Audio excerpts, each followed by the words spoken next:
그동안 포스트잇으로 책상과 화장실 벽에 붙여놓고 공부한 사람, 기발한 연상법으로 공부하셨던 분, 또 빡빡한 깜지 써가면서 정신승리했던 사람이라면 가치가 있는 영상일 것입니다. 시작하기 전에 두 가지를 함께 생각해 보도록 하겠습니다.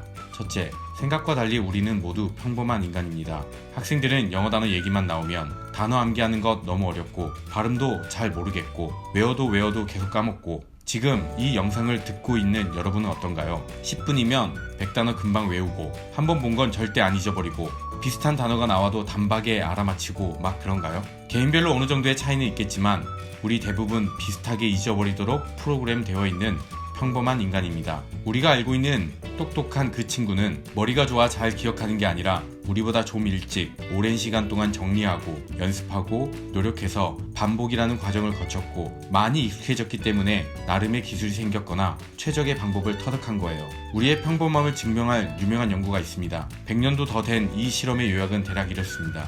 사람들을 모았어요. 거기엔 머리 좋은 사람, 나쁜 사람, 보통인 사람들이 다양하게 있겠죠. 실험의 요약은 이래요. 참가자들에게 어떤 무의미한 철자를 학습하게 한 후 시간의 흐름에 따라 잊어버림, 즉 망각의 정도를 확인했고 그 결과값의 평균을 내서 시간 대비 기억의 정도를 수치화했더니 대부분의 사람들이 불과 20분 만에 내용의 40% 이상을 잊어버렸고 1시간이 지났을 때는 전체 내용의 반인 50%도 기억을 못했어요. 하루가 지난 다음에는 33.7%만 기억했고 한 달이 지난 시점에는 겨우 21.1%만 기억했어요. 생각해보면 한 달 전인 지난달 오늘 날짜에 뭘 했는지 기억나시나요? 그렇죠. 잘 기억나지 않을 거예요. 아니면 지난 중간 혹은 기말고사 시험에서 열심히 외운 문장 기억해요? 이게 정상인 사람의 망각 본질입니다. 누구나 다 잊어버리는데 당신만 머리가 유독 나쁘고 공부 능력이 나에겐 너무 부족하다고 스스로를 합리화시킨 건 아닌가요? 실제로 중하위권 학생들은 공부가 뭔지를 잘 모르는 경우가 대부분이에요. 이런 친구들은 공부는 앉아있는 시간, 학원이나 인강으로 강의를 듣는 시간, 자신이 문제를 푸는 시간을 공부로 보기 때문이에요. 그런데 공부는 정확히 그 이후부터가 시작인 걸 아셔야 합니다. 공부의 기준은 암기를 했는가 하지 않았는가예요. 분석과 검토를 통해 문제점을 개선하고 그 내용을 완벽히 다음에 활용할 수 있어야 해요. 공부 잘하는 애들도 외우는 거 겁나 싫어하고 힘들어해요. 그런데 여러분은 그런 친구들의 내적 갈등은 전혀 볼 수가 없으니 생각하기 편한 대로 걔는 뭐든 잘하고 똑똑하잖아 이렇게 생각하고 자신과 비교할 때 선천적 특성을 개입함으로써 우리의 노력 부족을 합리화하는 거예요. 이게 루저가 되는 시작 시점이에요. 그러니 이제부터 생각을 바꾸고 정확히 인지하세요. 당신은 머리가 나쁜 게 아니에요. 당신은 시도를 안 했기 때문에 느린 것이고 끝까지 제대로 안 해봤기 때문에 배신을 당했고 극심한 고통을 견뎌본 적이 없기 때문에 실패의 경험에서 얻게 되는 기술이 축적되지 않은 것일 뿐입니다. 두 번째, 네 맞아요. 당신의 학습 방법에는 문제가 있을 가능성이 큽니다. 공부한 지 한 달만 지나도 20%밖에 기억을 못하는데 학교 생활하며 다양한 과목에 엄청난 정보가 계속 들어오는 상황에서 우린 정말 다 기억할 수 있을까요? 시험은 당신의 기억력을 평가하는 수단입니다. 각종 개념 노트, 오답 노트, 공식 노트, 문법 노트 등등 기억을 통제할 만한 최소한의 도구를 다른 친구들은 왜 만드는 것일까요? 여러분은 이런 것 없이 제대로 된 공부가 정말 가능하다고 생각하시나요? 방법의 차이가 실력의 차이를 만드는 것입니다. 여기 방법의 차이가 얼마나 중요한지 알려주는 이야기가 있습니다. 지금부터 주식 투자를 한번 해보도록 하죠. 두 가지 방법 중 여러분도 한 가지 방법을 선택해보세요. 1번 99%의 약간의 이익을 볼 확률 그러나 1%의 날릴 확률. 2번 99%의 약간 손해볼 확률 그러나 1%의 대박날 확률.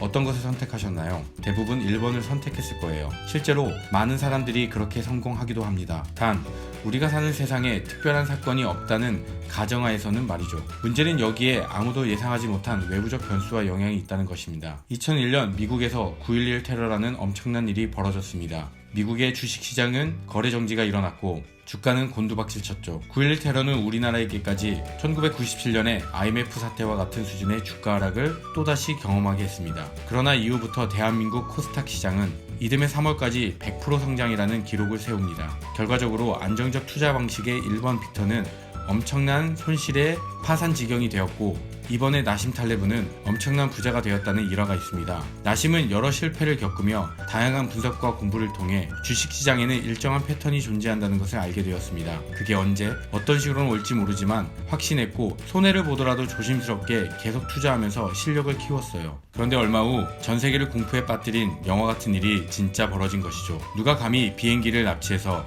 쌍둥이 빌딩과 펜타곤을 공격할 거라고 상상이나 했을까요? 그런데 그로부터 7년 후 세계 금융은 또다시 무너지기 시작합니다. 자, 우리도 똑같지 않나요? 모의고사, 수행평가, 중간고사, 모의고사, 모든 과제, 학교행사, 경시대회, 모의고사, 수행평가, 기말고사, 그렇게 여름방학이 시작되고 수능 준비로 후딱 지나가다 보면 다시 모의고사, 원서준비, 중간고사, 면접준비, 수능준비, 경시대회, 수행평가, 기말고사, 수능. 우린 이런 일정 속에서 필요한 기억을 얼마나 할 수 있을까요? 고1이라면 중간에 여행도 가고 각종 활동도 중간중간에 하는데 제대로 된 공부를 얼마나 할 수 있을까요? 매 순간 새하얀 백지가 되는 경험, 절대 복습하지 않는 우리, 그래도 놀지 않고 계속하고 있으니 나아질 것이라고 생각하시나요? 명심하세요. 당신의 문제는 노력이 부족하거나 멍청해서가 아니라 방법이 탁월하지 않기 때문입니다. 이런 거 한 번쯤 상상해봤죠. 단어 외우기 어려우니까 하루에 한 개씩만이라도 외우면 1년 동안 365개를 외우니 한번 해볼까? 일단 이런 식으로 하면 대략 20년 걸려요. 이게 가능하기는 할까요? 100번 양보해서 누군가가 하루에 한 개씩 잘 외웠다고 치죠. 365일째 되던 날에 한 달 전 혹은 2달 전, 10개월 전에 외웠던 그 한 개의 단어 과연 기억할까요? 20년 동안 열심히 해도 우린 망한 거예요. 그럼 방법을 한번 바꿔볼까요? 단순해요. 하루에 좀 힘들겠지만 그래도 그날 그냥 365개 바짝 다 외우는 거예요. 그리고 남은 364일 동안 매일 반복하면 끝나는 거예요. 이렇게 하면 굳이 364일의 반복이 아니라 30번만 반복하거나 일주일에 한 번만 봐도 훨씬 더 잘 외워지고 학습 결과도 좋을 거예요. 우리의 마음의 한계는 어려움 없이 직시되고 3개 이상만 돼도 특별한 노력이란 것을 해야 하기 때문에 우리는 거부 반응을 보이고 있는 거예요. 어떤 방법이 무조건 옳다, 그에 반해 다른 방법은 아니다, 이렇게 얘기하고 싶은 건 아니에요. 방법의 차이는 분명히 존재하니 의식적인 학습이 필요하다고 얘기하는 거예요. 결론, 우리는 맨날 잊어버리는 망각의 동물이며 제대로 된 방법으로 지속해야 탁월해질 수 있다. 시작합니다. 다음에 표가 있습니다. 이렇게 적어볼까요? 세팅해라. 시스템을 가지고 똑바로. R은 right, 똑바로 방법을 맞춰서 하란 거예요. 지금부터 똑바로 해야 하는 암기하는 방법 5가지를 설명할 거예요. 그 어떤 것도 여러분의 임의대로 변경하거나 절대 축약하지 마세요. 이해를 돕기 위해 학습 설정을 한번 해보도록 하겠습니다. 오늘은 월요일, 일주일 후에 단어 시험이 있습니다. 100개의 단어를 외워야 하고 나는 100개의 단어 중 20개 정도는 이미 알고 있습니다. 그러니까 결론적으로 일주일 동안 80개의 새로운 단어를 외우는 거죠. 시작해볼까요?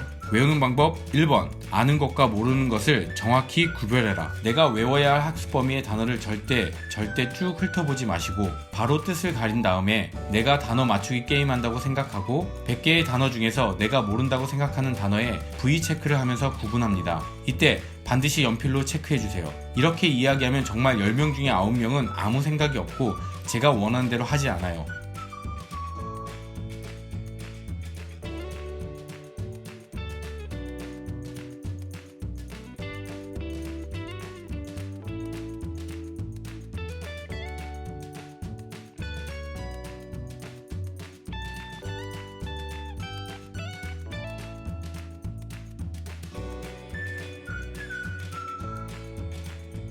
이런 식으로 하면 다 잘못된 거예요. 이렇게 하면 효과 거의 없어요. 그럼 어떻게 해야 될까요? 멤버, 회원, 단원, 메모리가 메모리? 네. 기억, 추억, 유산, 멘탈, 정신의 그런 거 있죠. 메뉴, 메리 크리스마스, 메리, 근데 왜 이래 메리? 결혼하다. 네? 이거 아니에요. 즐거운, 메시지. 마이크로웨이브 오븐. 이게 뭐야? 난 몰라 이거. 전자레인지, 미들스쿨. 이건 중학교지. 밀크 우유. 마인드. 사람 마음. 이렇게 하는 겁니다. 아시겠죠? 반드시 이렇게 하셔야 해요. 암기법 2번. 발음기호 확인하며 3회 이상 읽고 발음이 가능하도록 한다. 그동안 여러분은 발음을 하면서 단어를 외우셨나요? 경험상 대부분의 아이들이 영어를 한문처럼 외우고 있었습니다. 발음을 잘 모르겠고 애매한데 혹시 틀릴까봐 그냥 이렇게 생긴 건 이런 뜻이구나 이런 식으로 학습하는 거죠. 어렸을 때 파닉스라는 것을 많이 배우긴 하지만 학년이 올라가면서 어려운 단어들은 쉽게 조합되지 않거나 야속한 세월에 잊어버린 법칙 때문에 실제 발음과 틀리게 되는 경험을 지속적으로 하게 됨에 따라 학생들은 자연스럽게 말을 잃어가는 것을 보게 됩니다. 어머님들이 집에서 눈으로만 보는데 단어를 기가 막히게 잘 외우고 있는 자녀를 경험하는 이유도 바로 여기에 있습니다. 그런데 발음을 안 하는 것은 장기적으로 큰 문제를 야기시켜요. 일단 발음을 안 하면 확실히 암기 효율이 상당히 떨어져요. 그리고 비슷한 단어가 나올 때 더 헷갈려하는 게 눈에 보여집니다. 무엇보다 이런 식으로 공부하면 듣기 평가에서 좋은 점수를 받는 게 당연히 어려워지겠죠. 예전 부모님 세대들은 발음 기호라는 것을 통해 발음을 익혔지만 지금은 영어 공부 학령이 유치원생으로 내려가다 보니 발음 기호를 알려주는 사람이 없게 되었습니다. 그런데 발음 기호를 아는 것은 발음을 정확히 익히는 것뿐 아니라 단어의 장음과 강세까지 정확히 구분할 수 있거든요. 파닉스, 발음 기호 뭐가 더 중요하다고 얘기하는 거 아니에요. 결론은 꼭 발음을 충분히 연습해서 스펠링을 보면 발음을 할 수 있는 상태를 만들어 달라는 것이에요. 그게 2번의 핵심입니다. 암기법 3번. 노트에 모르는 단어를 세팅해라. 발음까지 어느 정도 익숙해졌다면 여러분은 단어장에서 내가 몰랐다고 체크한 단어만 골라서 하나씩 정리해 주는 것입니다. 일단 노트를 4등분 접어서 몰랐던 단어만 샘플에서 보이는 것처럼 적어주세요. 이게 바로 노트의 세팅하기입니다. 처음 얘기한 세팅을 똑바로가 바로 이 지점이에요. 이때 반드시 검정색 볼펜을 사용하셔야 합니다. 질문 하나 하겠습니다. 이제 우리는 100개의 단어 중에 우리가 알고 있는 단어와 그렇지 못한 단어를 구별해서 모르는 단어 80개를 체크했고 그것을 노트에 정리했습니다.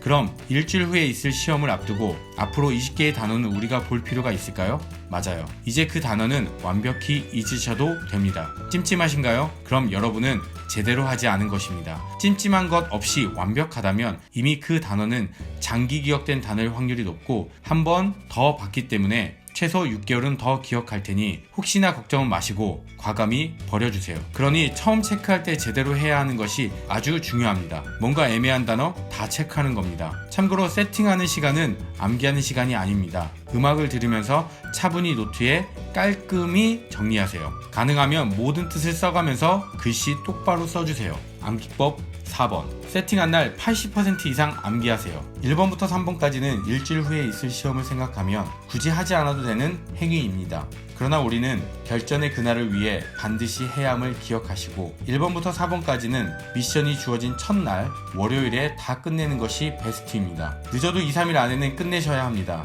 암기는 지금부터 시작입니다. 근데 벌써 좀 외운 것 같지 않나요? 생각해보면 우리는 이미 1번부터 3번까지의 과정을 겪으면서 체크하며 한 번, 발음하면서 3-4번, 세팅하면서 또 한 번을 보고 쓰기의 과정을 겪었습니다. 그래서 다소 익숙했던 단어들은 벌써 어느 정도 외워졌음을 경험하게 됩니다. 여기서부터가 중요해요. 그 상태에서 세팅 노트의 단어의 뜻을 가리면서 2-3번 더 암기하듯이 학습을 해보세요. 그 다음에 암기법 1번 방법처럼 맞추기 게임하듯이 연필로 하셔야겠죠? 그 중에 좀 어렵고 잘 안 외워지는 단어들을 살짝 V 표시해보세요. 그럼 80개의 단어 중에 보통은 30에서 50% 정도가 체크됩니다. 그런데 우리는 좀 더 보수적으로 50%인 40개 정도의 단어를 체크했다고 가정해보죠. 그럼 다시 아까와 같은 질문을 합니다. 체크하지 않고 남은 40개의 단어를 우리는 볼 필요가 있을까요? 많은 친구들이 아니요 라고 대답하더군요. 그러나 정답은 봐야 합니다 입니다. 왜냐? 그건 단기 기억이기 때문에 지금 이 순간만 외워진 것이니까요. 그럼 왜 체크하느냐고요? 간단합니다. 모르는 단어 40개 10번 볼 때 알고 있는 단어 40개는 한 번 정도만 봐줘도 된다는 뜻입니다. 100개에서 80개로 줄인 것은 큰 변화가 없는 것처럼 보이지만 100개와 40개의 학습 속도는 엄청나거든요. 가속도가 미친듯이 붙으니까요. 비교해보면 누군가 그냥 100개의 단어를 2번 학습할 시간에 저는 40개의 단어만 집중해서 5번 볼 수 있다면 피로도와 집중도는 40개를 볼 때 훨씬 좋아지는 것을 알게 됩니다. 어쨌든 그렇게 보다 보면 진짜 안 외워지는 녀석들이 또 생겨요. 그럼 그 녀석들은 체크에 동그라미를 더해 다르게 표현해주세요. 그럼 이런 녀석들은 대략 10% 정도 나오고 10개 정도가 되는데 왜 만들겠어요? 이제 체크 동그라미 위주로 외워주시고 가끔 체크 외워주시는 거예요. 그리고 아주 가끔 아무것도 없는 녀석들을 한 번씩 점검해주면 끝나는 거예요. 그럼 우리는 언제든지 복습할 수 있고 빠르게 복습할 수 있고 속도는 실제로 10배 이상 차이가 난다는 것을 알게 될 거예요. 마지막 암기법 5번, 쪽 시간을 활용해라. 사실 여러분은 이미 다 외웠어요. 그렇지만 시간이 지나면서 또 있겠죠. 대신 우리는 우선순위를 구별했기 때문에 1회 복습하는 시간이 길어야 5분 정도면 돼요. 그렇기 때문에 특별히 시간을 내서 외울 필요 없어요. 항상 가지고 다니면서 시간 날 때마다 쪽 시간을 활용하면서 여러분의 눈과 귀와 입에 노출을 시켜주는 것입니다. 학교나 학원을 다니다 보면 뭔가 제대로 공부하기 애매한 시간들이 있잖아요. 그때 가볍게 보는 것입니다. 생각해보면 공부 잘하는 친구들이 여러분들처럼 죽어라고 단어만 외우는 모습 잘 못 보셨을 거예요. 물론 열심히 외우는 친구들도 있지만 가르치다 보면 상위권 애들은 깔때기처럼 하나의 방법에 맞춰 비슷한 방법을 가지고 있는 것을 보게 됩니다. 방법과 과정은 조금 차이가 있지만 뭔가 본질적으로는 아주 유사하다는 거예요. 이것으로 방법론적인 관점에서 최대한 짧게 설명드린 것입니다. 의식적으로 생각하면서 학습하고 편의대로 변경하지 않으며 제대로 방법을 체화시켰을 때 수천 명의 학생들이 다 잘 해냈습니다. 저는 이 시간에 단어장을 가지고 암기할 때 효과적이고 효율적인 방법 그 자체만 집중해서 설명드린 것이지만 많은 분들이 독해하면서 지문을 통해 단어를 학습하는 게 더 좋지 않나요? 라는 질문을 많이 합니다. 결론적으로 말하자면 이것은 결이 다른 문제라고 생각합니다. 저는 보통의 학생들에게는 추천하지 않고 있습니다. 물론 독해하면서 지문에서 단어를 적용시키고 유추하고 익숙하게 만드는 것이 아주 중요하다는 생각에는 매우 동의합니다. 이렇게만 공부할 때 문제가 생깁니다. 첫째, 무엇보다 학습 시간이 너무 오래 걸립니다. 고등학교 2학년 이상만 돼도 구문이 복잡하고 원래 알고 있던 단어의 뜻이 아닌 다른 의미와 품사의 쓰임이 있는데 한 문장에 모르는 단어가 10개씩 나오면 단어 다 찾고 밑에 써놓고 그렇게 해설지 보게 되면 시간은 금방 다 지나갑니다. 더욱이 글의 숲은 보지 못하고 지문 자체의 흐름과 방향을 제대로 파악하지 못하는 경우가 너무 많습니다. 둘째, 단어가 참 잘 외워지는 착각에 빠지게 됩니다.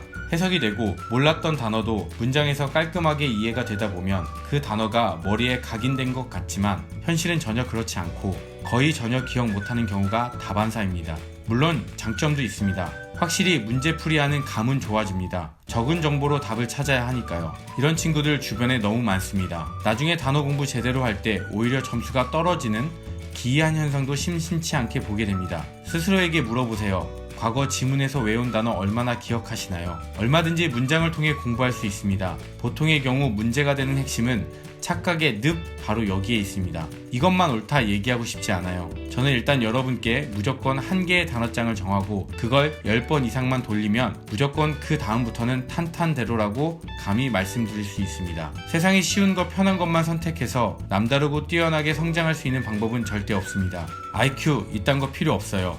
이것은 제대로 더 많이 학습하는 사람이 반드시 이기는 게임입니다. 혹시 한계의 정의에 대해 생각해 보신 적이 있나요? 대부분의 사람들은 더 이상 넘을 수 없는 지점이라고 생각해요. 그런데 아니에요. 틀렸어요. 한계란 있어도 되고 없어도 되는 것이 아니라 성장을 위해 반드시 필요한 실패의 지점이에요. 이제 우리에게 남은 일은 묵묵히 그 실패의 횟수를 채우는 겁니다. 나비처럼 날아서 벌처럼 쏜다. 너무 유명한 권투 선수 알리가 체육관에서 윗몸 일으키기를 하고 있었습니다.